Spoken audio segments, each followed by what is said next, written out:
प्रतिशत के प्रश्नों का हमारे सबके जीवन में अत्यधिक महत्व है। जैसे कि आप किसी परीक्षा को पास करते हैं और आपसे पूछा जाता है कि आपने कितने प्रतिशत अंकों के साथ में परीक्षा को उत्तीर्ण की। जैसे आपने कोई परीक्षा दी और उसका महायोग 600 है, पूर्ण पूर्णांक 600 है, उसमें आपने 426 अंक को प्राप्त किया, तो आप कितने प्रतिशत के साथ में परीक्षा को उत्तीर्ण किया है।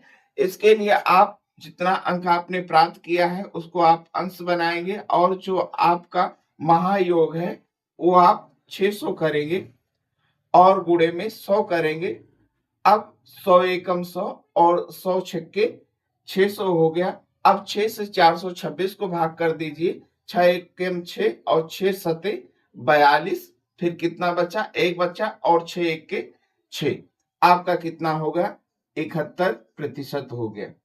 लेकिन अभी आपसे किसी ने कहा कि 600 का 71% कितना होता है, तब आप क्या करेंगे?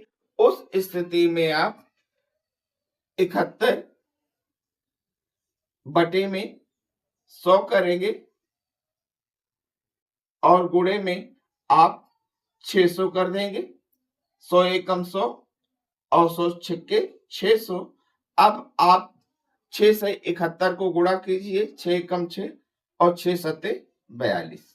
आपने यहाँ पर सीखा कि अगर आपका अंक दिया हुआ है और आपको प्रतिशत ज्ञात करना है तो आपने प्रतिशत इस तरीके से ज्ञात किया, और अगर आपका प्रतिशत दिया हुआ है और महायोग दिया हुआ है तो आपको कितने अंक मिले इसको आपने हल करना सीखा। जैसे आपको 71% मिला हुआ है और इसको आपको अंक में बदलना है तो आपने क्या किया, 71/100 किया और गुणे में 600 किया और आपने कैलकुलेट कर दिया और आपका अंक निकल आया कि अगर आपने 600 में 71% प्राप्त किया है तो आपने 426 अंक को प्राप्त किया है।